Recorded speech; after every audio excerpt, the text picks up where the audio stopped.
George & Co. create crafted spaces that stand the test of time. Royal Society of Architects Wales award winners and Wales Home of the Year regional winners. Featured on TV and in leading magazines, they are based in Merthyr and Swansea, designing exceptional homes across Wales. They proudly sponsor today's episode. Let me ask you something. Do you ever feel like you're capable of more, but something keeps on holding you back? That's where Phil comes in. Phil is a professional master coach and a master practitioner in NLP, timeline therapy and hypnotherapy with years of real-world experience building and growing businesses. His passion is simple, helping you reimagine your life or your business, break through limitations and build unstoppable momentum for good. Whether you want a powerful one-off session or ongoing support where Phil walks you through every step of the way, everything is tailored to you and your goals. If you're ready for real, lasting change, Phil might be exactly who you've been looking for. To find out more what Phil does, just visit philhanlon.com for more information. So if we started? Probably, yeah. Oh, nice. That's what I mean. Yeah. See, so there's all, it shows you wild. Oh, not wild. Crazy. Crazy. I've taken my but shoes off. in a good way. You have taken your shoes off. And for Patreon subscribers for extra £10, you can see Hannah's socks.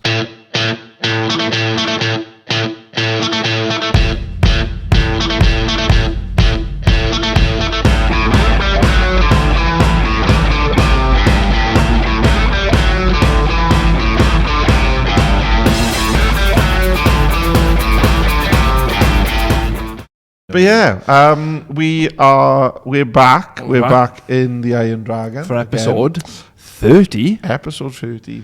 Cool. Unbelievable, Jeff. It is, incredible to say that we're still doing it after 30 episodes.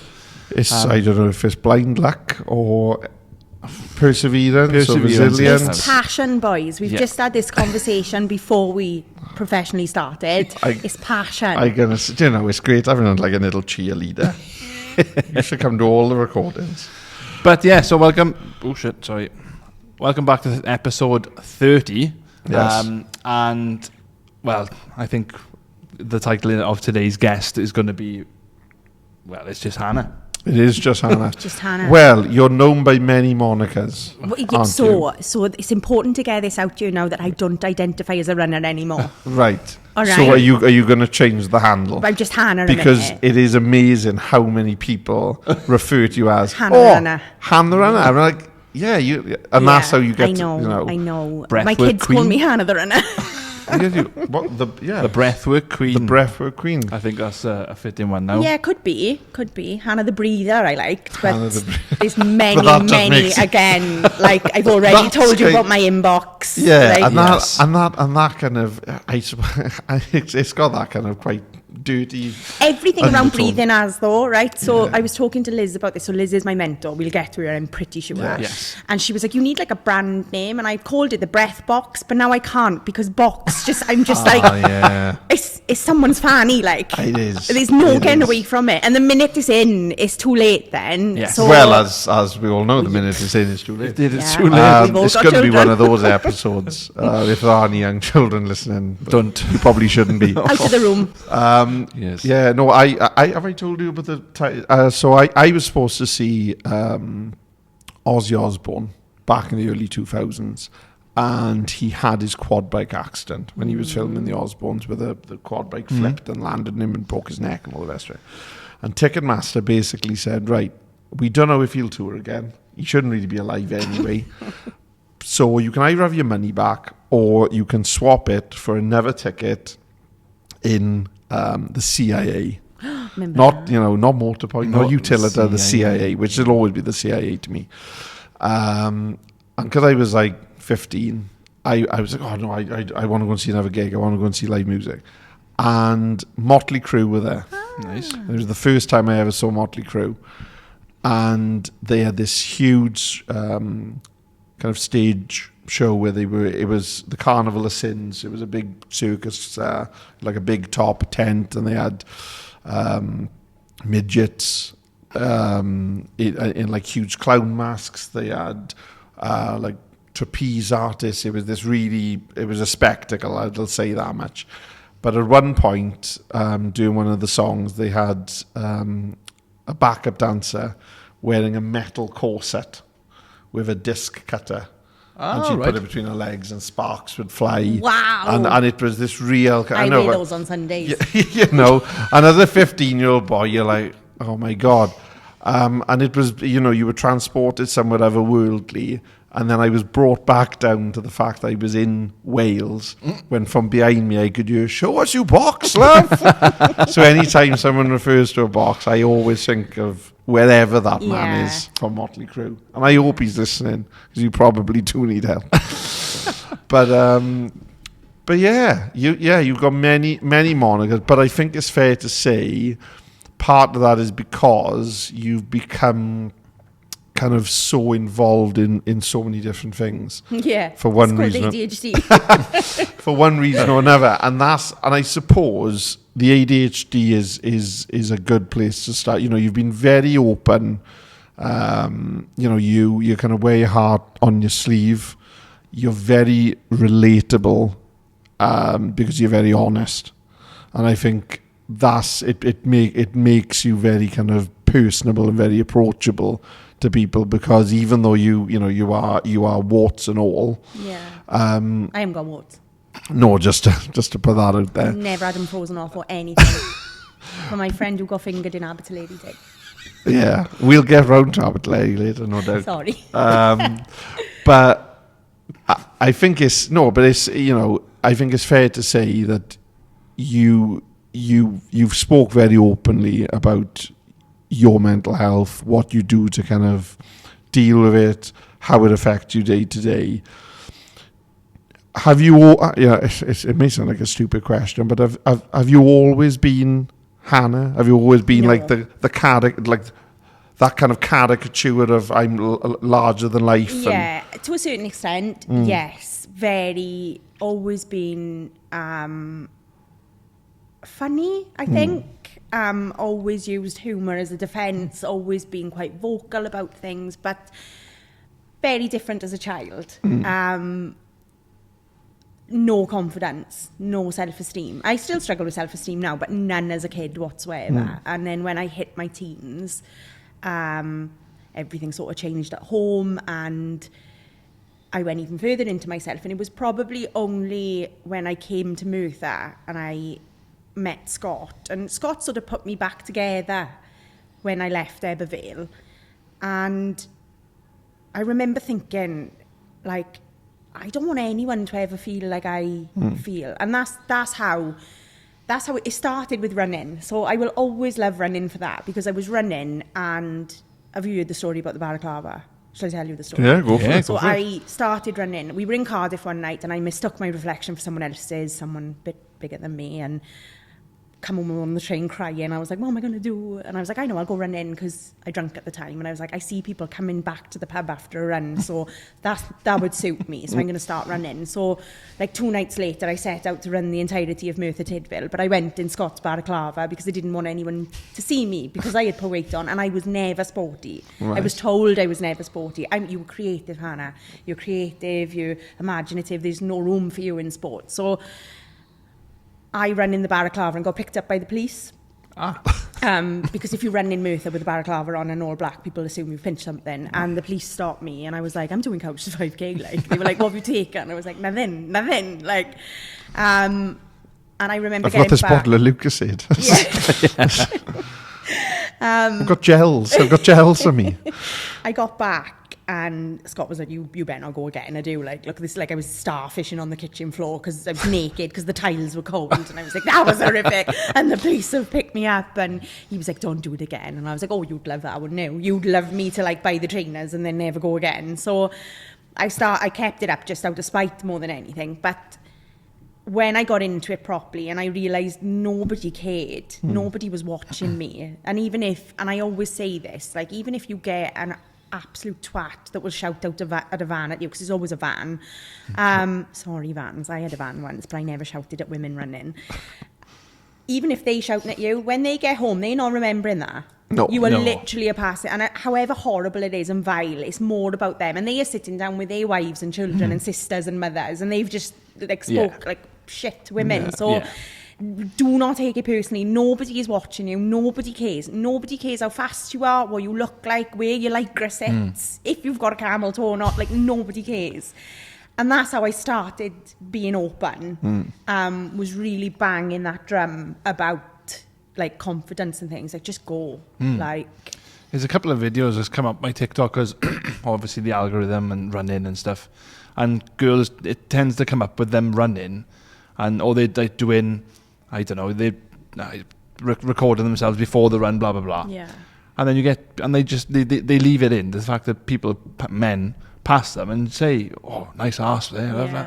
And it really affects people, like, it does. Yeah. But then it takes, a broader mind then to think, oh, they're not going to remember that. Like you know, they're not going to remember it. No, they don't care. And I think... there's still so much work to be done around the narrative of that. Like, like I'm telling these women when I should be going home to their husbands and their brothers going, do not speak to women like that, you know? Yeah. Like we're quick to go, girls, don't go running in the night, it's scary. Yeah. Instead of going, blokes, can you like stop murdering us? Like, exactly. Please, Yeah, you know? 100%. There's so much work to be done. Yeah. There's lots of good work going on at the moment. Yeah. But obviously I don't identify as a runner anymore. No, so of course not. I'm not doing that work anymore. I'll always bang the drum, but, not professionally. So. But then, again, you kind of have that ability that when you're in something and when you're for something, you are, I think it's fair to say, you're all in. Oh, yeah. And it becomes like your focus. And you can tell from the passion and that it's like, right, I genuinely want to help people. Yeah. And again, I think that, it comes across in all these different areas that you've kind of made a name for yourself, whether you're Hannah the runner, Hannah the comedian, Hannah the breath box. But I think what's very telling is that I think the reason that it still talks to people is because you're still very authentic and it comes across that way. I was thinking about this literally yesterday in the car. I was like, what drives you? Like, literally what drives? Like, peel it apart. Because obviously I've just lost my mother, like, literally a month ago. I love that. Lost her. She's gone. Can't find her. Gone. My mother passed away. And I think I've been really vocal about this as well. And I've never been vocal about it because my mum was still alive and it's her story. So my mother was bipolar, an alcoholic. My father would have been diagnosed with Asperger's now if we had had those diagnoses. He was 76 dying. Right. I didn't even know that he had it until he passed away and I went to a workshop and I was like, shit, that makes sense. So I lived a really strange childhood. Like, my father was ridiculously clever, but the dodgiest bloke ever. So, like, I was telling Scott this yesterday. I was like, weird. I'd come home from school at like 14 and the house had been raided, like completely raided in darkness. And when a house has been raided, I don't know whether you've ever had your house raided, like, but when it's been raided, there is stuff everywhere, the lights are off and there's no one at home. And my mother's in the pub. Like, the first place I ring is the Red Lion in Rasa. And my mother's in, she's like, your father's in jail. And I'm like, oh, right, great, okay, I'll do my own tea, Like... I lived a really strange, and I was really cosseted by my mother. My mother, they tried for 10 years to have me. They told my mother she'd never have children, like Ross, medical marvel. And then I was really cosseted as a child. I was really protected from all of this. Yeah. And of course, I don't think she drank like she did until I got to an adolescence. So if you think of my home, like this child who she'd waited all her life on, now starting to not need her. A husband who is absolutely bonkers and you have, like, she wouldn't know where he was and like he'd turn up and like here's an example of my father. They drove to Greece one year, just drove to Greece. He decided he didn't want to drive back, so he left his Citroen in Greece. He came home and instead of like buying a new car, he bought a mobility scooter and put a faster battery and a bigger engine on it. He used to go from Tredegar to Ebervale on this scooter over the Srawi mountain, which is absolute, like, how he survived that, we'll never know. But one day, he went to Morrison's and his fingers had frozen, so he couldn't stop this mobility scooter. So the mobility scooter went straight into the Morrison's Christmas display in the like, opening, and they banned him from Morrison's. No. So, like, as an adult then, I'm waiting for these stories on Facebook all the time. Yeah. So, and then she would deal with it really, really badly. and drink or whatnot, and then I'd be picking up the pieces. And I think it's really toxic of me, and I'm starting to understand this, that my need for everybody to be well and happy and better is because I couldn't do it for them. And nor should I have had to. No. And nor should I be, that shouldn't be my main focus. And I'm really working really hard on that at the moment. But everything I do, and it's genuine, I'm not sitting here going, oh, like, I do this because I help people. Like, it's you have to. I can't stop. Like, I wish I could stop it because I get sucked into situations and it's a nightmare because I give, and then I'm on my arse myself. Because I think it's, and when you talk about your mum and dad, that relationship alone, when you look at those kind of conditions or the diagnoses of them, like, that can't have been an easy relationship. No. What do you think was kind of keeping them ticking? My father controlled my mother. Right. Not in a domestic abuse way. Well, it is domestic. If anyone's controlling a human, it's abuse. But he very much knew how to keep her there. And me and her, she blames me, or she blamed me for a very long time. So I, as a child, idolised my dad. I seen this fun guy that, would come home with tons of stuff from God knows where. Like, I'd have a skateboard one minute. I remember having, like, he'd bought me, like, circus stilts. Like, nice. Like, he was great. But I, even as a child, felt sorry for him. Felt really sorry for him. So I tried to protect him from my mother. My mother was the one. So my father would load the gun, my mother would fire the bullets. Right. So I would be really protective over him. And she said she'd, like, set things up, and she couldn't work. She was, and it's only since she's passed away, since I watched her die, took ages, since I watched her die, she had no control over her head. Whereas as a child, even as an adult, even as a woman of 40, I genuinely thought she could. I was like, why didn't she pick herself up? Like, why has she got a drink? Why doesn't she do this? Why doesn't she do that?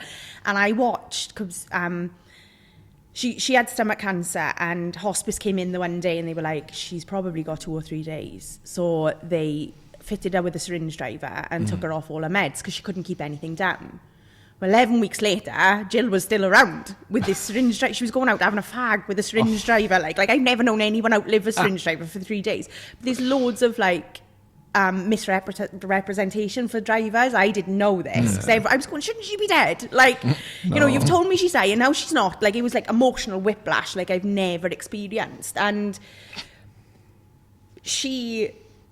I watched that medication come from her system, and I watched how it played out. Well, obviously, if you're medicating bipolar with the wrong type of, like, if you're using alcohol to do it, the chances are she was not in control most of her adult life. But he was. Right. And she said to me a couple of years ago, she was like, I nearly left, but you told me not to. And I was like, how old was I? And she was like, probably 9. And I was like, you can't put that on me. No. That's like me. I like me saying that to the girls now. Like, oh, I'm staying with your dad because of you. It's your fault. Like, it breaks my heart that she said that to me. Yeah. And that she felt that way as well. Yeah. But knowing more about how these things work now, she was stuck. Yeah. She didn't know whether she was waking up to this Jill or that Jill. So, none of this was her fault. She made bad choices along the way, unfortunately. But it was all controlled. She did end up leaving, though. She ended up leaving when she was about 68, I think it was. Wow. Just after Blossom was born. Because my dad then, he'd lost all our money. So it was, again though, he lost all our money. So they had to sell my lovely, lovely house in Rasa in Ebervale. We had a really big, it was like going to rack and ruins because he didn't care. But they sold his house. They lost a lot of money, but they still had a little bit of equity, I think they call it, didn't they? So my mother took us to Hawaii for a month. Nice. So we had no house, but we went to Hawaii for a month. And what was I going with that? I was in Hawaii then. Yeah, we went to Hawaii for a month because this was who she was. Yeah. Like, oh, there's a bit of money there, let's Yeah. spend it. Because we came back off that holiday to a rented house in Ebervale, and I'd gone out to meet the girls because I was 21 at the time. Oh, she moved out, I know. I'll tell you this story first, then we'll go back to that. Right. I tried to get in and I couldn't because she'd made like 350 Christmas cushions in July, and the door was brought. Like, I couldn't get in because these cushions had taken over the entire rented house. Like, this is how we lived. But she moved out, so I had a house in Tredegar that was left to me by my grandparents, and my father and my mother moved in there after this rented house. So they'd rented the one in Tredegar, needed a lot of work done. They moved into it after 2 years of renting anyway. So they're in a building site, basically. So I had the baby and I was like, the baby will never come here, like, ever. Yeah. And my mother was like, I can't miss out on her. And she moved out. So in a sense, but I mean, he was still there every day. Yeah. He was still having tea there. He was still buying her fags. He was still paying for her holidays. So it worked both ways for the two. Like, I'm really quick to paint my father as the villain, but it did work both ways for them. Yeah, because what was, because you've kind of hid, you haven't hidden away at all when you've spoken previously that you've had your own struggles. You've got an addictive personality by your nature. You're sober. Yeah. How did that play out in terms of, how bad did it get, and B, what was the straw that broke the camel's back to think, I need to... I always thought I had control over alcohol. I always thought I was I'm the best at it. I'm the best drinker in the world. Like, still, if I could outdrink anybody, and my capacity for alcohol is amazing, and I could keep going for days and days and days. But I'd stop, as we all did as kids. We'd go out on the Thursday, come back on the Sunday, we'd have a couple of days and we'd go again. And when I met my first boyfriend, I realised it was a little bit out of control because I was hurting myself when I was drinking. So I had done that for a really long time and couldn't comprehend why. Like, it was always in drink. It was never sober. Well, it got later on, it did, but it was always, that was the catalyst for it. I used to cut myself. And then I moved to Merthyr, and like I said, like, Scott put me back together quite a bit because Scott is older than me, and I looked at Scott as like, right, here's my security. Yeah. I hadn't had it from about the age of 13 because Mum was sectioned the day before my 13th birthday, and everything changed after that. She had a couple of months in hospital, and my mum didn't come back. No. She was a very, very different version. And of course, I've learned to stand on my own 2 feet by then, because he was God knows where, in whatever auction, or, racking up electricity to next door so we wouldn't have to pay.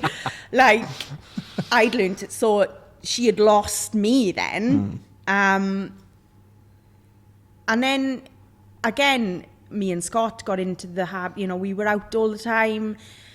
And then I had Blossom, and then my mother would have Blossom, and I would go out. And then the pandemic, I had Kiki. So I was on maternity leave in the pandemic, and it started to become an everyday thing, like everybody else. Yeah.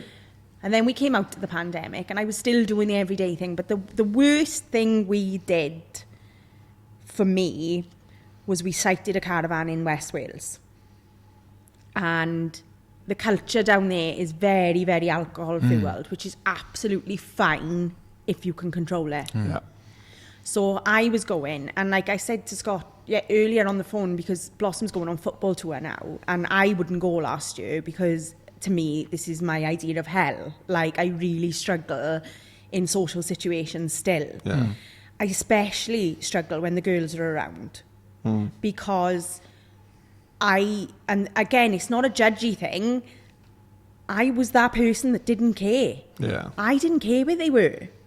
And even now, if you gave me a drink now, they would be gone. Like, they're not enough. Yeah. However, like, unmaternal that sounds, and ever, like, once that's got a grip on you, you are done for. Yeah. And we were walking to the toilet. Well, we weren't walking at this point. I was sat on the beach neck in wine, and Blossom said to me, I need the toilet. And I was like, fuck's sake. Put my glass down. I was like dragging her to the toilet. Like, how dare she interrupt my wine? Yeah. And I watched her drying her hands, and that's all she was doing, like, after. And I was looking at her, she's tiny. Like, and you are begrudging her this time. Like, you were begrudging, you're not on the piss, Hannah. You're on a weekend with your family. Yeah.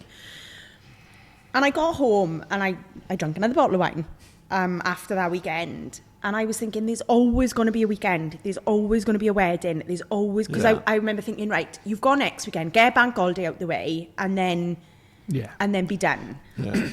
And I didn't do the bank holiday. I drank all over the bank holiday. And there were a couple of incidences there where I got home that week, and I was like, no, I'm going to stop. Bah. Did she stop? No. She went for a walk on the Friday. She, third person. We went for a walk with the school mums. I had Kiki in a buggy, and we'd gone to Ponstick, and we'd done the loop, and we'd gone to the Red Cow, and they were like, oh, have a drink. And I was like, oh, well, yeah, Friday afternoon. Yeah. One's not going to hurt. And then we had another one, and I was pushing for a third. And my friend said, you can't have another one, you're driving. And I was like, oh, yeah. Now, I knew I was driving, and I knew I had to pick Blossom up from school. And I picked Blossom up from school, and I got into bed at I dropped him downstairs, and I said to Scott, I've got to go to bed. And I went to bed, and I broke my heart, and I was like, you have got a problem. Like, you have got a problem. Like, whatever anybody tells you. Because I think we dilute it in the valleys massively. Yeah, it's the culture, isn't it? There's always it's only a couple of pints here and there. Friday, it's the weekend, and there's always, like you said, and I think even as you grow up, there's always something. There's always a stag or a hen or a birthday or a funeral. There's always something. And sometimes it's just, like you said, it's just Friday. It's just Sunday, just gone for a walk. Sunday club is a big, Yeah, but the thing is, if you think years and years ago, the social settings in the valleys was, let's go to the pub. Yeah. Well, I was talking about this again this week, though, because it would have been church. Well, yeah. We would have all gone to church. Yeah. But the thing is, then we rammed with that into our heads, and that was like, no, thank you. I'd rather be in the pub. But my nan, going back, what am I, say 20, 25 years ago then, right? My nan is a diehard Catholic, right? Catholic school, church every Saturday night. But she'd go to church on the Saturday, she'd go out on the Sunday, she'd go out on the Monday, she'd go out on the Tuesday, have Wednesday off because Emmerdale's on, go back out Thursday. It was that every day. And it's just like, no, she just go in for the social. Yeah. And then my grandpa was the same, going just, and it's just like, yeah, but you've only got to look, and you can find them online and that, the lists, because at one point a fella compiled a list of every pub in the Merthyr Borough. Yeah. And it's in 4 rows on A4, and he's got like 3 sides of A4. At one point, there's 3 in Kevin. On Brecon Road, there were 13 pubs on Brecon Road that were open at the same time. And when a census taker came from London, the note that he wrote was something along the lines of that there were so many pubs on the one street that you couldn't fall out of one and not fall into the doorstep of another. And, so it is. I think it is, I do agree. I think we do dilute it, and... I then, this is the point I'm trying to make about the pub, so I've got to go round again to come back, right? Fine. So I then got really sick. When you take away the only mechanism you've ever used, I got incredibly poorly to the point where I was checking out. I was like, and again, we'd gone to the caravan. I was still carrying a bottle of wine round in my bag in case. And we'd got to the caravan, and I was like, I got to go home. And Scott was like, no. And I was like, you look after the girls. I'm going to go back to Merthyr, and I'll see you when I see you. And he was like, no. And he kept me there, and he saved my life. And then I had some therapy with Big Moose, which completely, like Graham Lozelle, the therapist, the human givens therapist, saved my life, like, quickly, And I was so, like... again, full on with it. I was like, how did he do that? I'm sharp. Like, how has he put things into perspective? I was like, I want to learn that. So I then became a therapist in the same line that Graham had, because I was like, I need to know everything about my brain. I need to know everything so that I can control it. So the therapy genre, should we call it, was called the human givens, and they go on the basis of we've got 9 emotional needs that need to be met in balance, or we can become mentally unwell. Now, if you look at a pub, it meets all those 9 needs. Right. It just doesn't do it healthily. No. Yeah. That's all. Same as alcohol. Alcohol met every single one of those 9 needs for me, but really unhealthily. So when I thought I was all right, which I was, in drink, I was like, I was up and down. Who isn't? It's life. Like, you name me one person who's level all the time. Yeah. But then the minute I looked at that, I was like, Christ, this is it. Yeah. And this is why I think this is another reason I bang the drum, because like community is so important. Yeah. Status is so important. You need your place in the world. You need that Yeah, community. You absolutely. need that emotional intimacy. Yeah. You need privacy. You need security. Do you know what I mean? Yeah. They hit all the needs. Yeah, exactly. So it's about learning then how you can get your needs met healthily. So places like Old Drift, Yeah. you're there, you're socialising, you're also getting the physical benefits, which is like another level again. Yeah. Like, it works. And I think the more these places are popping up, Yeah. the more chance we've got that the next generation won't be straight into the pub. Hopefully they'd be doing park runs on Saturday morning and going for, I don't know, some sort of middle class brunch or something. I don't know. Let me ask you something. Do you ever feel like you're capable of more, but something keeps on holding you back? That's where Phil comes in. Phil is a professional master coach and a master practitioner in NLP, timeline therapy and hypnotherapy, with years of real world experience building and growing businesses. His passion is simple: helping you reimagine your life or your business, break through limitations and build unstoppable momentum for good. Whether you want a powerful one-off session or ongoing support where Phil walks you through every step of the way, everything is tailored to you and your goals. If you're ready for real, lasting change, Phil might be exactly who you've been looking for. To find out more about what Phil does, just visit philhanlon.com for more information. So, yeah, the alcohol, as you said, become obviously a real issue. And I suppose even though it wasn't clear to you at the time that it was affecting everyday life, it obviously was, because you were doing or making decisions that the quote-unquote average person wouldn't have done. Yeah. What was that period of time like when you were kind of detoxing and coming off it and then thinking, right, well, what do I fill that with? Because same as anything, and you can't take away and then just leave it. You need to fill it with something else. It took me about 3 years to do that, to be fair. What was that process like? The initial, it was so bleak. And I kept saying, and I said it for about 6 months, I was like, I need to be in hospital. And like, nobody could comprehend this. They were like, you're all right. Like, and I was like, no, I need to be in hospital. That was the only way I could describe it. It was like, I felt like I needed to be looked after. And I'm a grown woman. No one is coming to save me. Whoever loves me, you have to save yourself. And I sort of dug deep, and that's when I went into the therapy, and I spoke about it with Graham at length. And he, another big thing of the human givens is that you reframe everything, and you look like, and he's like, if you can drink like that really well, like there's other things you can do really well. I was like, no, I'm really good at the wine. And he was like, out to your head, and I think it's only now, if I'm totally honest, that I'm starting to find my feet again. There's been lots and lots of ups and downs. I said to someone this week, like, if my mother had passed away 3-4 years ago, I would not be in this position now. And I, like, when she went, like, we had those 11 weeks of literally waiting for her to die. Like, there's no nice way of saying it. We knew she was going to die. She wasn't going to get better. No. It was just like, when.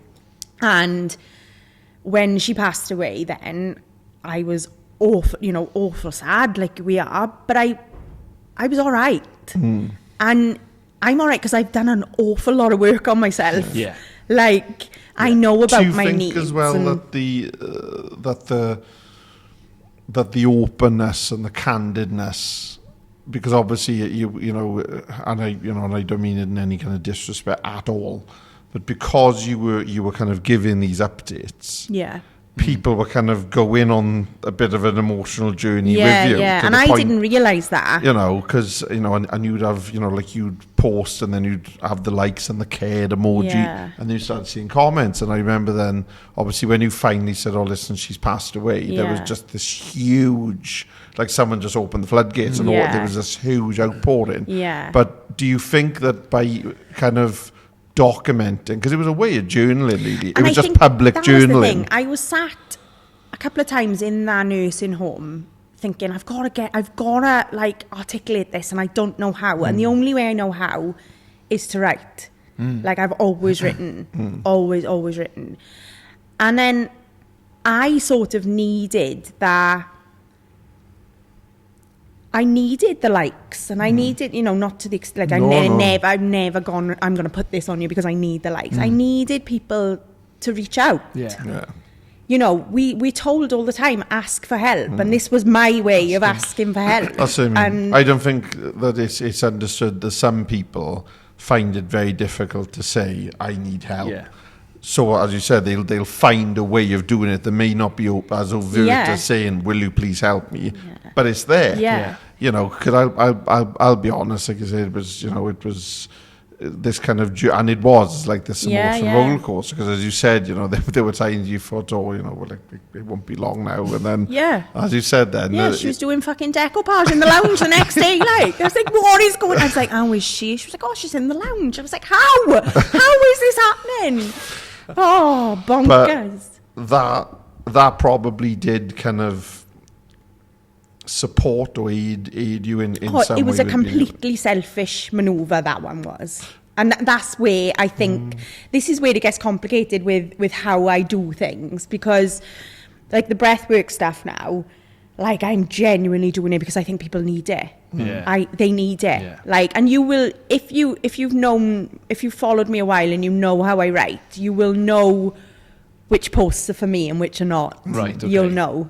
Yeah. And it's quite interesting that people will, you know, like reach out with certain things. And I think as well, like, because people are trusting me now with their mental health. Like when you come into a breathwork session, you are trusting me to guide you. And that is the biggest privilege ever. But I also need these people to know that I'm human as well. Yeah. You know, I've had lots of new followers recently that just think I do breathwork, you know, and then I'm just selling breathwork classes and come to the breathwork. Like there's this massive reason why I do this and why I've chosen to do this. So but you will, and this is why it's get awkward now, because I don't identify as a runner, because that page isn't Hannah the runner anymore. I've put it as Hannah E. Phillips, okay. and without an L. But Facebook will now change it now for like 90 days. So nobody knows who you are. and I've got 2 pages now that so I get paid for the one and not the other. Right. So you'll get which. And then one. you've got a third page, which is just a daily post. I'm not a runner. I'm not a runner. Please don't Yeah. ident- Hannah, But non-runner. I would kind of, I'd somehow counter the point of it being selfish. And I think I've said this before, haven't I? Because I think mental health and well-being to a degree, it is selfish by nature. Yeah. Because it is of the self, and you need to look after you. Because the thing is the Hannah that guides people, you know, walk to run clubs or the breath work, or it's, you know, it's only a matter of time before you're in that cold water and doing guided dipping. I know it. There's a lot of insurance for that. I can imagine. Let's see. But the way that you can inspire and help others, I'm firmly of the belief that you only do it with the maximum results if you yourself are okay. Yeah. So you have to be selfish Yeah. in order to help Yeah. others. And I've had some people say, oh, well, I don't know, you know, well, I think that's unfair to say mental health is selfish. I said, yeah, but it's whether people, it's true, because I said, if you don't sort yourself out, you have But to this be is- because I think- you only care. Yeah. You know, and you know, like we've spoke to individuals who've lost people to suicide or who have had suicidal ideation. I've been very open with my own history. You don't care about it. You just think, I've got to get this to stop. So you're selfish because you don't care about anyone else. Yeah. You just think, I need this to stop. But that doesn't mean that you're a bad person because you have selfish. No. It just means You that haven't got room. No, You have haven't no got room. You When you haven't got were on your emotional room. arse, you have no room. No, I agree with that. So you have to, and I think this is where the well-being world and the mental health world, and there's a lot of it in running at the moment. And I think this is my beef with running at the moment. Well, she doesn't identify as a runner. To just quote my this. 11-year-old child, my beef with running. It becomes toxic. Yeah. It becomes really toxic. You talking about your mental health and how you feel and how, you know, and again, like I said, like I've needed to speak about it at times. And then I also know when it's not appropriate to talk about it at times. And I know it's like as soon as I did the therapy diploma, it was like, I stopped doing one-to-ones. I can't do one-to-ones. I don't have the capacity for it because they floor me. Yeah. They wipe me out because I'm such an empath that, and then you do that, and then you go online and you go, I've just helped this person, and oh my God, this person is amazing now because I've just helped this person. And it's not about that. It's not about you. No, I suppose not. And this is where this fine line, because it is about you, and it is that fine line constantly. And I think, and I will give myself credit for this, I think I play that line quite well. And like I said, if you look at the writing, you will know what's to generate business, what to get those people through the door, and what's because I need something from it. And I think it's so difficult, isn't it? Because we live now more than ever in a world of comparison. Yeah. Where that's huge. Yeah. You know, I'm doing breathwork. Why don't I feel like that person? Yeah. Because you're totally different. You just need to figure out what work. But the other thing is, we also live in a world, and we've spoken about this many times, George, about where we live in a world where people, for whatever reason, whatever sick reason, they enjoy watching people fail. Yeah. And they also enjoy being able to have no real basis other than their own bias to say, she's only doing that for this. Yeah. She's only because That's it what I meets mean. their needs. Yes. It meets their needs. Have you seen that it goes viral every now and then when it says, like, you know, it's more about that person than you. And I said this the other day. What did I do? I don't know what I was doing, and we were talking about book reviews, and someone had put like a bad book, no mine, I can't read my reviews, like I never read anything, but someone had put a bad book review on an author I follow, and I thought, well, like, why would you do, like, why, what?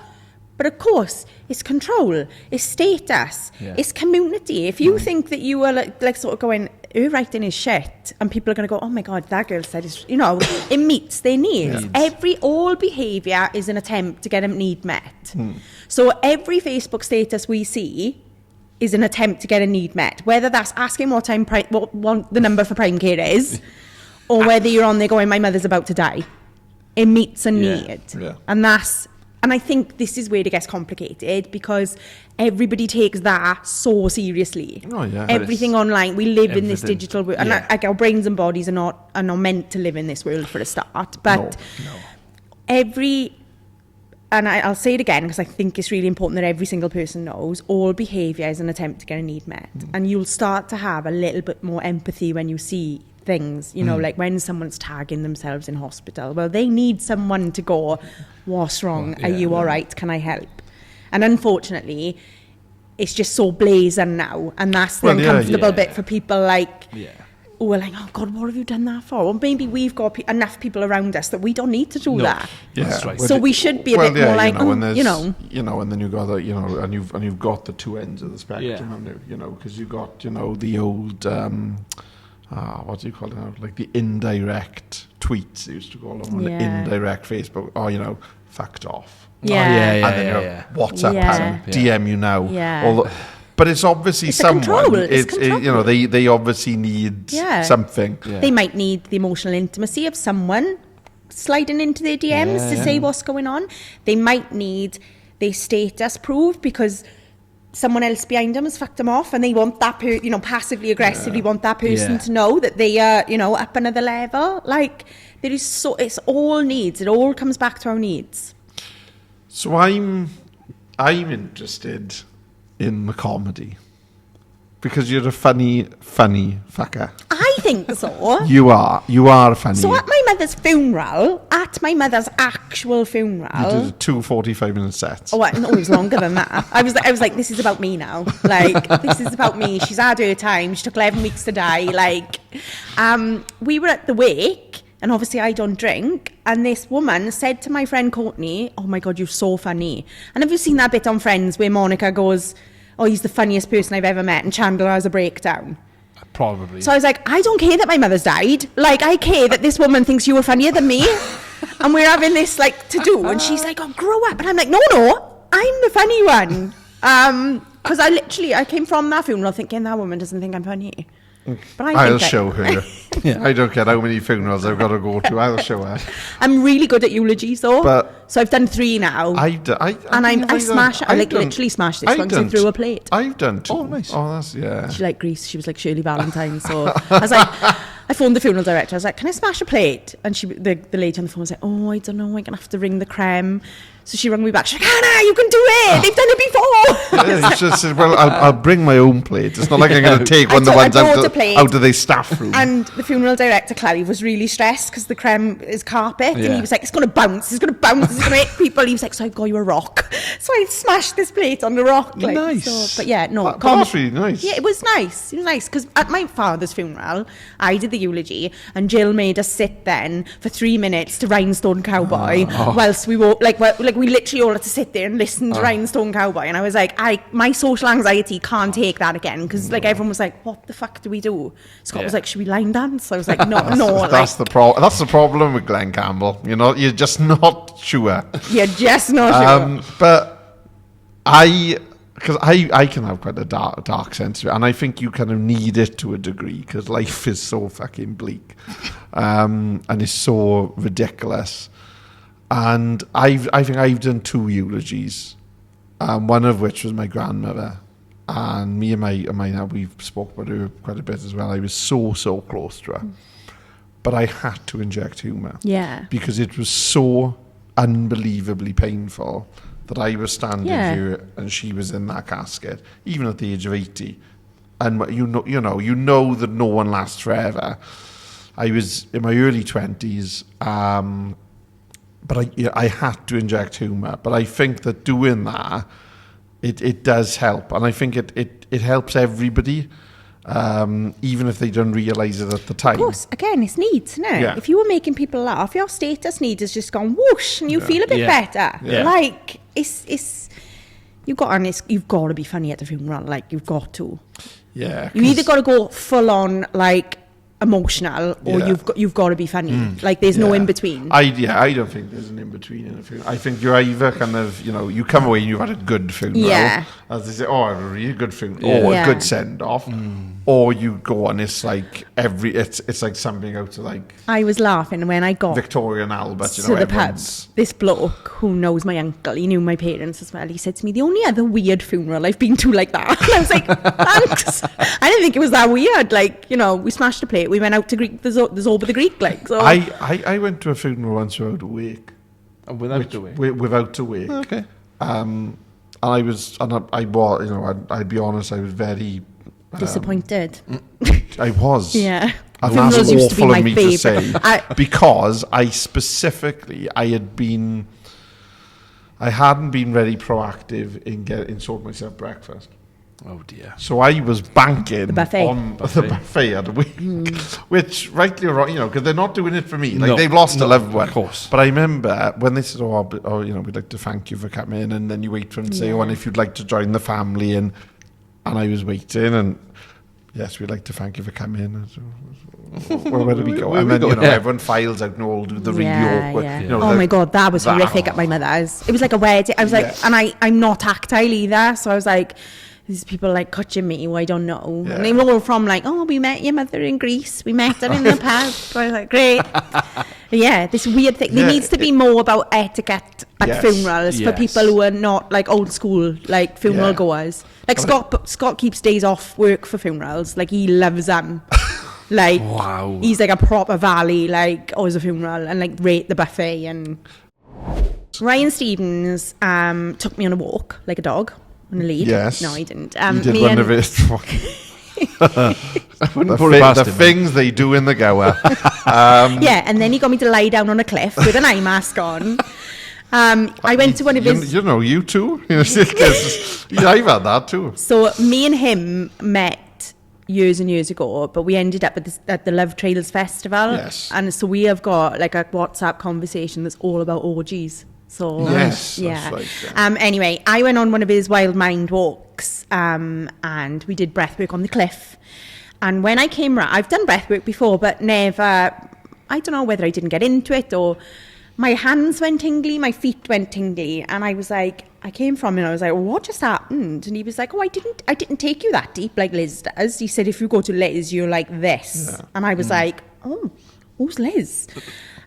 So came back off the walk and I spoke to my mum and I was like, I'd gone on Instagram, found Liz. I was like, I need to speak to Liz. Like, Liz is my answer. Because, again, I'd had 4 years sober.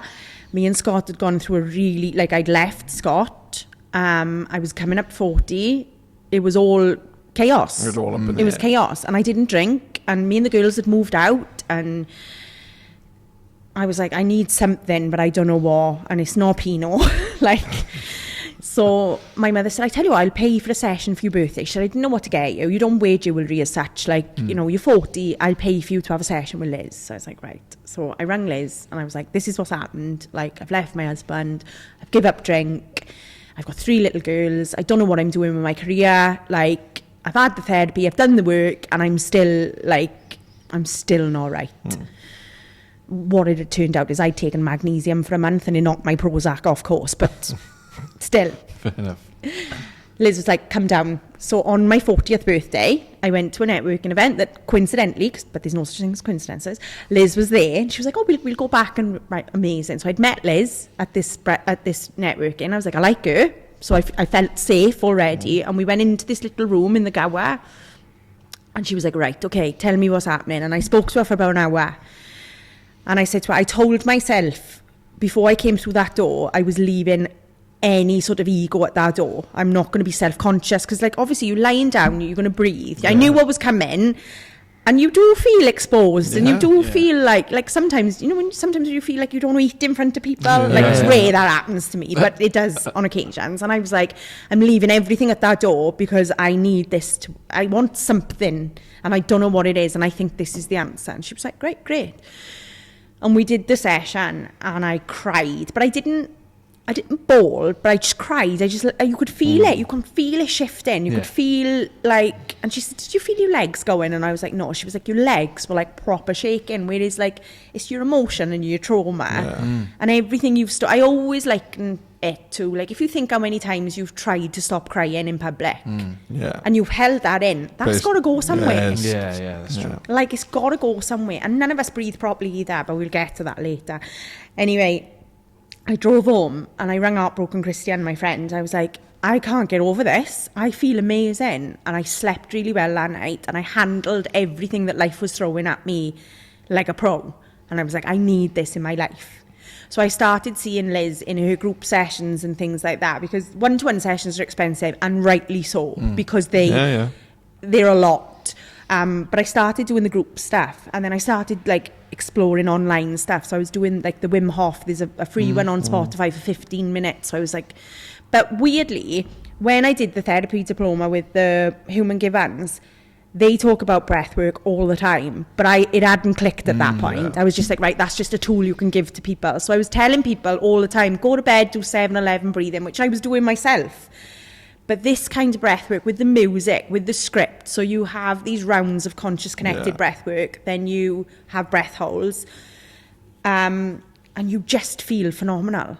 Like, but you've got to let go. You've got to be open to it. Like, I see people come and they sit up and they go, oh yeah, it was nice, and you know they've got nothing from it, but you've got to let go, and that's the hard bit. Yeah, because Ryan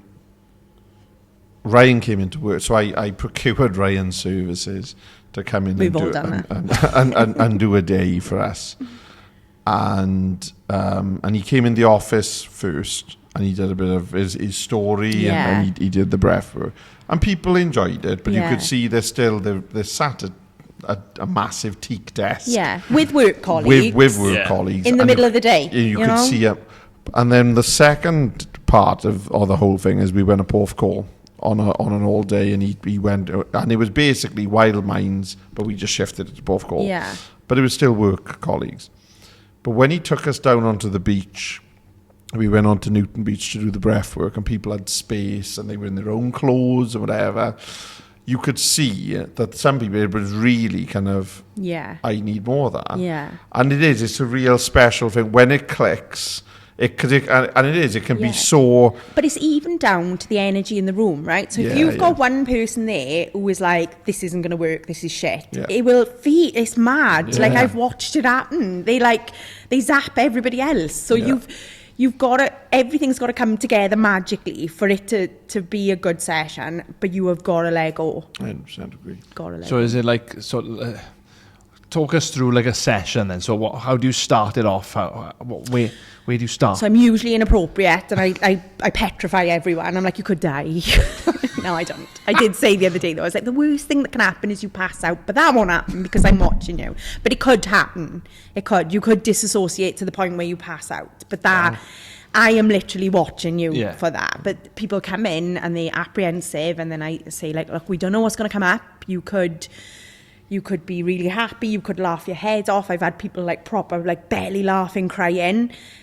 You could cry like a baby, like anything. You could just be really lovely and relaxed. Like there's lots. Fall asleep. Yeah. Because that happened to me. Yeah. When I went on the day, because we did, it wasn't Barafundle Bay. It was something beginning with B. It was in the Gower anyway. And he walked the guts out of us as he does. And we went up to this mountain, this peak.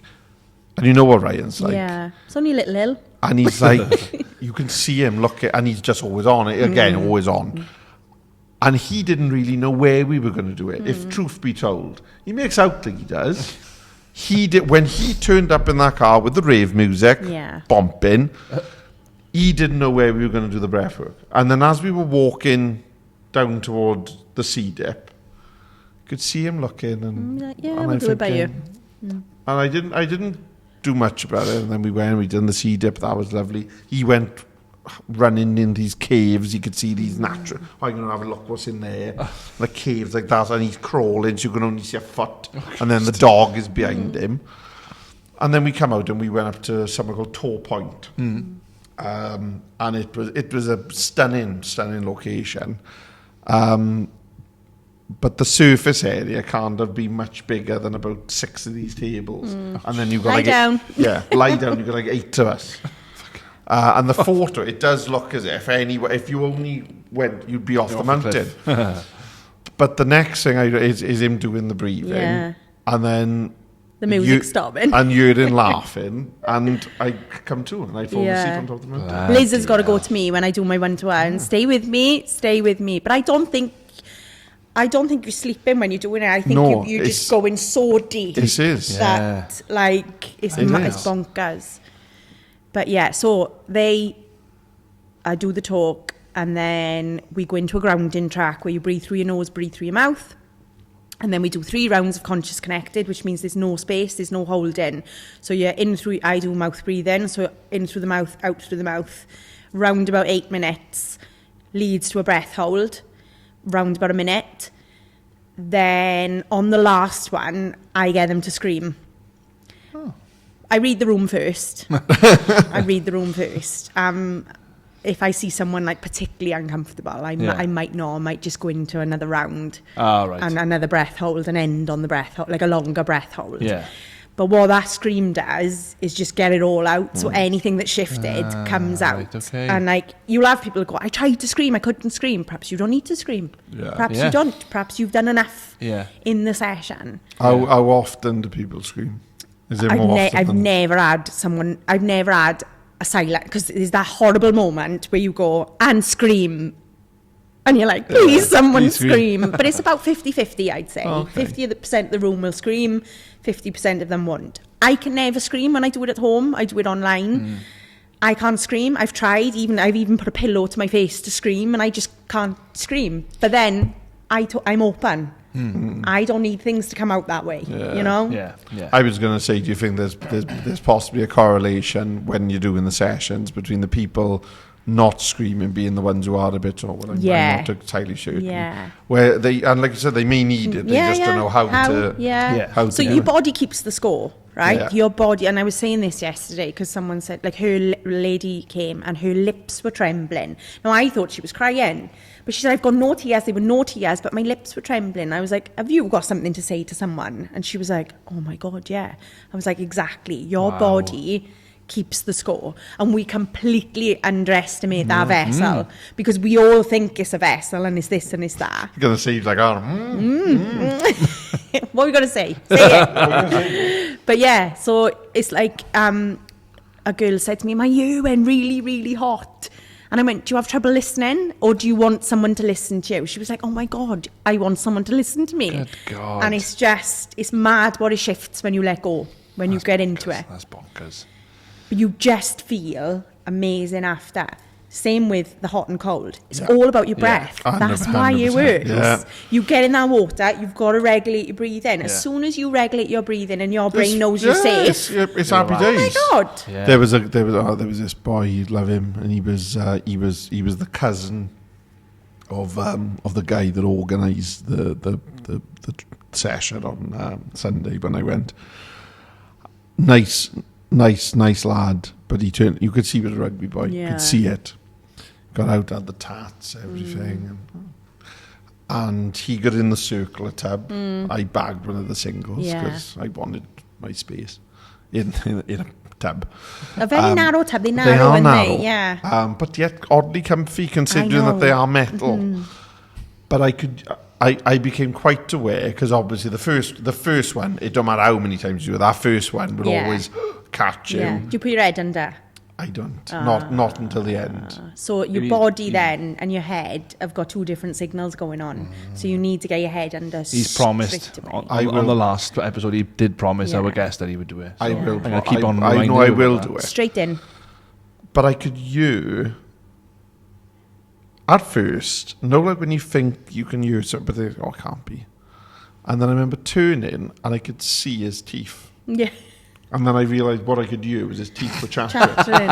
And his whole body was just shaking. I remember thinking, Jesus. And I said, just breathe. And he said, how are you doing this? And I said, well, I'm all right. Just relax. Like. I just relaxed.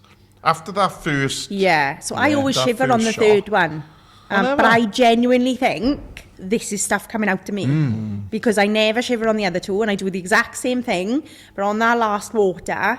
I think it's the tension I've been holding comes out in a shit because my teeth are not going. Yeah. I'm not cold. Well, I must be cold. I genuinely think that's what it is. I spent how long were I in it? For like 7 minutes at one point. It was great. That's like 2 months worth. So you don't need to go again. So we went over to Revive over in Skewen, and I hadn't been going all that long at the time. I had kind of just recently discovered it via a friend, and. I said, oh, come on, Joe, we'll go. All right, then, he said. So we went over, and you could see we were really happy. And it's one of them things, you went in, and everyone, it's rammed. Yeah. It's a communal session. Everyone's rammed. They all got tans and sleeve tattoos and look as if they've been carved out of, whatever. And then by the gods. And then me and Jordan go in. And you got in, and he kept looking at me as if, and like this, like that. Yeah. If you get in, you need to get in. And I can see it now. His foot went into the water, and the second his foot hit the water, his head went up and he turned, and the colour just drained out of him. And I said, cold. You need to get in now. Yeah. Just get in. I can't do it without the socks. I'll be honest. I cannot do it because I'm so paranoid. I lose the feeling in my feet straight away. And I've just got visions of me getting out of whatever tub, pond, whatever, and going flat on my face. So it's not the pain. No, it's the panic of the fall. You lasted maybe 20 seconds, if that. Yeah, and then I got I got to get in the sauna. So he went in the sauna, so we sat in the sauna. And he said, I think I'm going to have another go. Yeah. I said, all right then. So I sat in the sauna, so off he went. And you lose track of time. It's such a wonderful... I love cold and hot therapy because you just lose track. It's just Yeah. and it's you and a I think time. as well, there's no phones, is there? No, There's and that's why digital. there's no distraction. You're having It's conversations just with lovely. people, and Yeah. But I become quite aware. Christ, where's is he Joe? gone? And then it was someone who was sat on. Okay, waiting to get out. They had what do you call now? Like the sand time, like the egg That's timer. it. Yeah. And he flipped the egg, and I thought, oh Christ, that must be 10 minutes. And when I looked through the door, I could just see the top of Jordan's. And I went out, and I looked, and I said, "You all right?" He went, "I've done 8 minutes." But he went from doing 20 seconds to 8 minutes, and It like was class though, because it was just like in like 4 relaxed. degrees of water. Yeah. And I said, "You were." He got out. Red Oh as my raw. God! He looked as if he'd gone to a fight with a lobster. Oh. It was good But though. it's Yeah. it is like I said, it changed my life. I'll be Yeah. honest. I was so glad that I was offered, because as crazy as it sounds, I don't think I would have done it off my own back. If my mate hadn't rung me and we were planning to meet for a coffee, Yeah. and he said, "Do you fancy doing this instead?" And I was so apprehensive. "Oh, come on, do me." I said, "Oh no, I'd rather." He said, "Come and give it a go." He Yeah. said, "Or otherwise," he said, "I can't see you," because he said, Yeah. "I booked, so I'm going." Yeah. And I think if Mitchell hadn't have kind of made me go, I don't think I would have done it off No. my own. No. Because it's something that I wouldn't associate myself with doing. And I you know, think it's the unknown again, isn't it? And this is what I get with the people in breathwork. Like once they know what's happening and they feel safe, it's like, yeah, but you don't know how you're going to react to that cold, do you? No. well, no, you know. Because if and I like- said to you, right, let's go meet in the sauna for 10 minutes. Oh, brilliant. Yeah. Oh, but you've got to get in that cold as Cold, well. Like yeah. loads of people, I'm trying to get loads of the girls down there, and I'm like, it will change your life. But like when I was there on Sunday, like as we were leaving, there was like a group of like 6 Yeah. women of different, and I thought it's so nice because you know that they're not. That isn't what they normally do. Yeah. You can tell. Yeah. can't you? You can Yeah. tell when someone Yeah. does it Yeah. regular to when someone's Yeah. kind of it's a one-off. We got a Wednesday club now. Like I've been going on a Wednesday, like it's only been open 4 weeks, so it's like it's the new thing. But I went last Wednesday, and I was like, I'll see you all next week then. And they're like, yeah. It was like, it's wicked. Like, it's But just, like I did say on Sunday, I said I'd like to go in the evening because I imagine it being really, so nice. especially with the lights and Yeah. everything, it'd be really chill. Because when I went out on Sunday, it was raining. Yeah. So Yeah. you sat outside In the rain. this tub, Yeah. in the cold, but it's raining. Yeah. So you're thinking like Yeah, but that sauna's spot on then. sauna's Like, lovely. And it's aesthetically pleasing as well, isn't it? Oh, it is, yeah. It's, I was speaking Yeah. to one of the sponsors of this season, Stephen. He's an architect. yeah. And he designed it. He designed Old Drift. And he said, do you know where I got that from? He said, is I went to London to look at buildings and stuff like that. And I think he said he found a place where you can go, but it's in the centre of London. So we went there, and you couldn't, it's in slap bang in the middle of London. You're in there, there's this big arch building thing in front of you, and then there's all the Yeah. pods and stuff. And he said, I was sitting there in the centre of London, and I couldn't hear a thing. Yeah. And he said it was amazing. I think you'll find more and more of them as well. That kind of urban, Yeah. urban stuff. Yeah. And he said the design then he wrote the design in spoons, and he said the guy who owns it, let's do that. And that's the way, and it's Oh, and it's brilliant. beauty, like, It's it lush. is beautiful. Yeah. So, you've I love how you looked at that screen. There's nothing on that screen at all. so have it. You've become a running coach, but you don't run anymore. Yeah. You've done breathwork. Yeah. You've also launched now your own podcast. Yes, yeah. That comes in with the breathwork and stuff. It comes under the Okay. whole, like, and again, it's that need.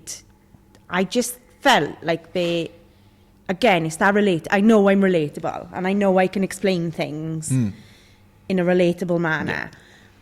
And I just wanted people to come and listen for 20, 30 minutes and go, take something away and go, oh my God, yeah, Hannah said that. You know, like the needs. Like I will bang on about these needs until I die, because once you make sense of that, even like even when I'm driving the car, right? If someone wrongs me in the car, which is a big trigger of mine, I can go, your needs have been wobbled there, Han, and so has that person's. Yeah. So has his, because it's always a man.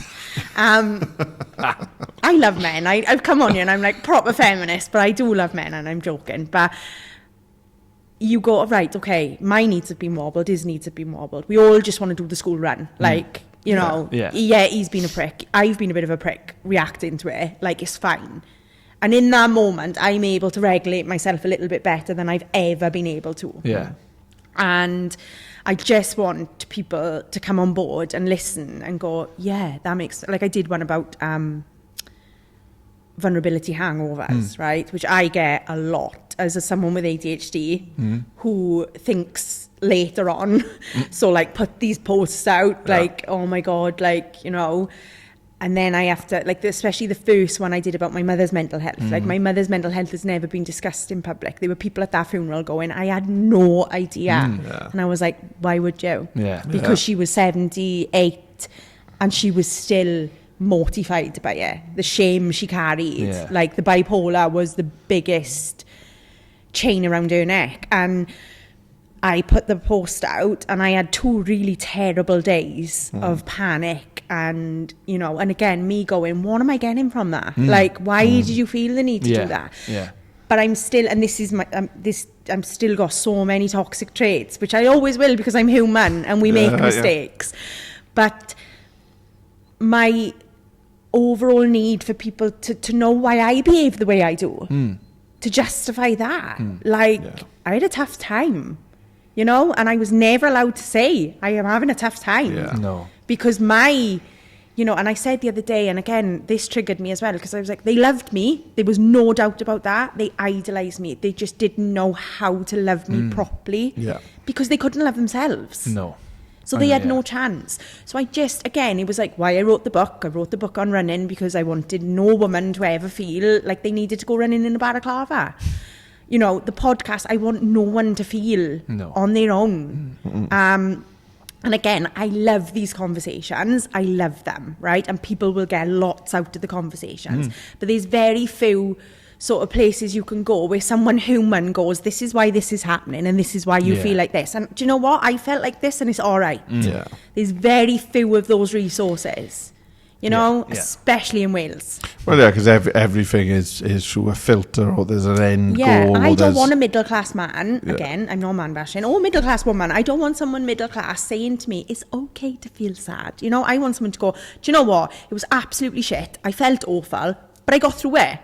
I got through it, and it gets better. And that was the whole point. Yeah, and I think with you, you've got the gift of writing. You can write stuff. Yeah. And you can talk about stuff as well.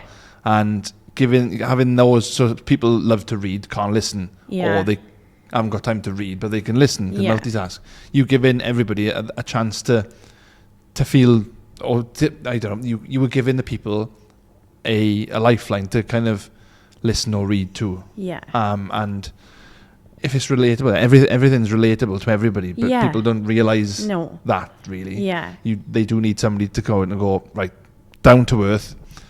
Is shit. Basically. And and again, look at the needs. Like, look at the needs. There can't be, you know, and that's the thing is, there's enough stigmas and this and that and barriers. You need to create a medium where there isn't a barrier.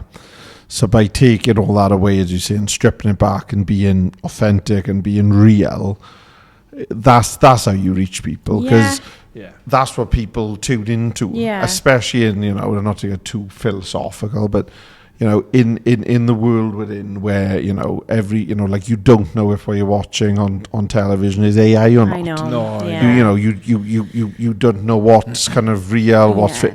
So to have people who are real and who are relatable I think is so important. And I think, again, it's reminding people that they've got that voice. Like, there's nothing special about me. The only thing is I'm a bit louder and a bit gobbier and a bit braver, maybe. You know? Do you feel like that people kind of not look at you differently then, but because you are vocal, do you think people go, oh, she's off again, or somebody's off again? Probably, but that's more about them than me. You know? That's more about them than me. You know, like, if I'm triggering someone, then they've got work to do. You know? And that's fine. But and I think it's fair to say as well that that you've empowered as well. it isn't that you do it solely for your own, like like a great majority of what you do is to empower other, like you look at, the wonderful women. Yeah. That was fantastic. Yeah. And giving a platform where there was so much, and I've been in my fair share over the last few years of men's health networks, and there's tons of speaker, but then you think, God, they don't really have anything like this for women. I'm going to do it for International Women's Day now. I want, and it was the same with TED Talks. Like, I wanted voices to be heard. I don't want people with massive followings. I don't want people, I'm all for them. I'm not knocking them. Yeah. But like that Wonderful Women kicked that off because like an 80-year-old woman came in from Merthyr and told us her story, and I was like, why do people not know this woman? Oh, because she hasn't got Facebook. Right, marvellous. Like, these women need, so do the men. We need these voices heard. And and I may be biased because I was part of TED Talks virtually because I wasn't there. I was in Cornwall. But it's still that you look at the stories, and again, I went to the Red House as you did every week, and you listened, and we did the rehearsals, and I'm sat there thinking, like, why isn't that known? Why don't people know? When I look back at some of the things that were spoke about and the subject matters, and you're thinking, this is insane because they're so important. This needs to be. We need the opportunities as well. We need the opportunities, and I think if someone listens to me or sees me banging on, and they think, well, actually I could do that in my field or, the same field, like there's room for everybody, and I think that's another thing as well, is I think there's that kind of, there's not enough room, which I think is bollocks. I always give. It is because there's so many people who get very protective over the term like wellness or well-being or mental health. I always give the Brick Lane example where they were like, what were they, like either 45 curry houses on the same street, and every single one stayed in business. Like, exactly, one chicken korma can be different to another. The way they deliver their chicken korma. I only like chicken korma, so that's why I enjoy it. I had a chicken korma last night. I love chicken korma. It winds Scott up. He's like, if you died now, you'd be eating chicken, like all you can eat Indians and stuff. I was like, because it's my favourite. And if I died, I'd die happy. He's like, so you wouldn't have tried all these things. When you die, rather than you go to Jesus Kitchen, you're going to go to Red Spice. I'm going to Red Spice, a heavenly version of Red Spice. With my silver jacket on. Yes. Yeah, boys. But would you bring back TED Talks? I'd love to. I'd love to. And one day there'll be space for it. At the moment, I've still got quite a bit of healing myself to do. I've got to make breathwork work for the valleys because I just think it's needed so badly. I like I said, I don't think a lot of people know about what it is. No, and it's daunting because you're seeing people like reply to me, go, "Oh my God, that was amazing! I cried my eyes out." And it's like, why would you willingly go somewhere to cry? Yeah, exactly. But it's the weirdest type of crying. It is. But no, I think a lot of people do need to know about it, and people need to listen to people like you banging on about it because, again, it only takes, one person could go watch one of your videos and go, bloody hell. And then it takes somebody else to watch 8 of it and then realise, oh shit, hang on. So it's a regulation tool that we carry with us all the time, and that is really powerful. And the fact that our breath can control our fight or flight is mental, like once you've calmed yourself down with your breath, like you can feel safe. And I just think, why wouldn't you? I always say that a cliche is a cliche for a reason, because behind every cliche is truth. That's where they come from.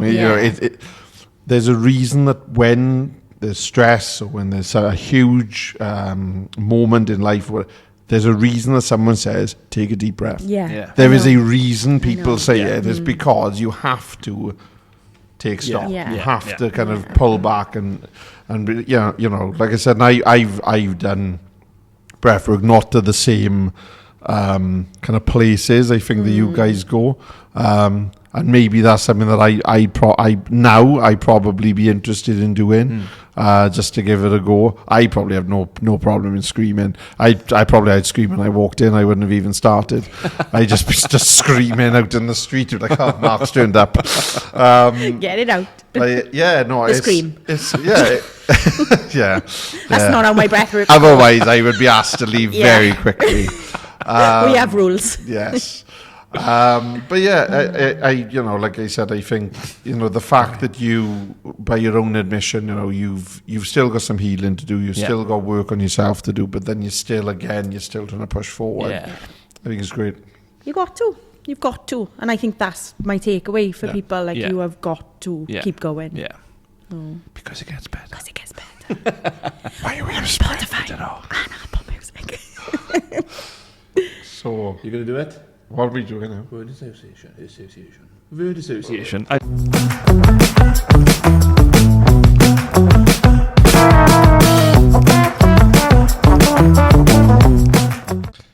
Resilience. Me. Laughter. Me. Selfish. Me. Sobriety. Oh, I thought of Coors Light. Right, that's fine. Grief. Ma'am. Healing. Me. Breath. Liz. Presence. Christmas. Presents. Oh, that's you. Oh, right. That's the comment. That's the comedian. Just can't help it. A bit of blue for dads. Absurdity. I'm going to say Smarties, but I have no idea that's why. Fine. Acceptance. Life. And life. Death. There you go. Yeah. That was uplifting. Right. That wasn't as fun as I thought it was going to be. I was going to say like kangaroo, and I could go Australia or something. I can do a general one if we want to do another round. It's fine. You've ruined it now. Right. Hannah, thank you very much for joining us. Thank you.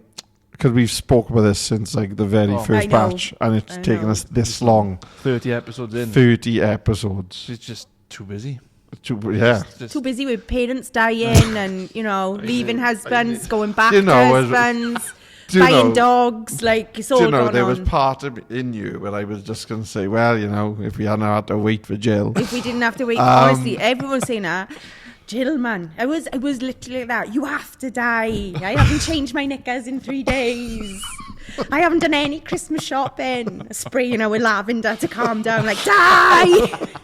Have a crystal. I have no idea what this crystal means, but die.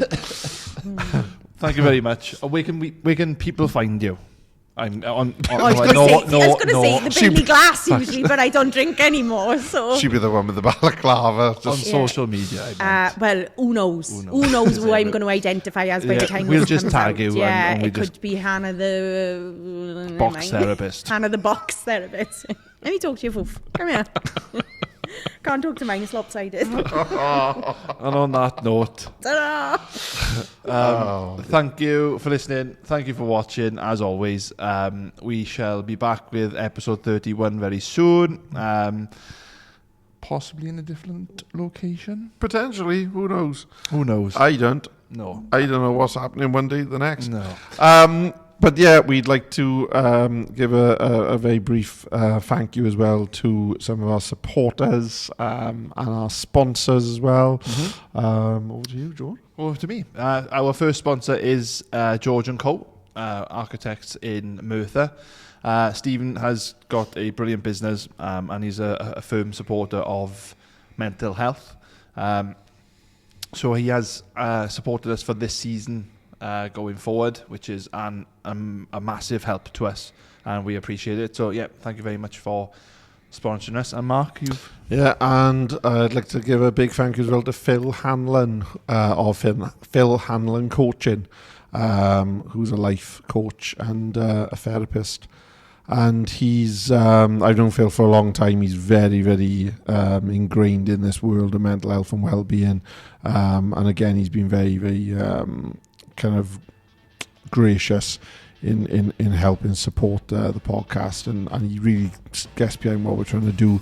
And we may even be able to get him on as a guest in the future. So Come on, Phil. Come on, Philly Bry. And Stephen wants to come on as well. And Steve as well. So happy days. But as always, give us a like, give us a follow, give us a subscribe, share, like, comment, do all the things that we spoke about earlier that we're definitely not doing Twitter emotional needs. And check it out and keep talking, keep safe. See you later. Bye. Bye.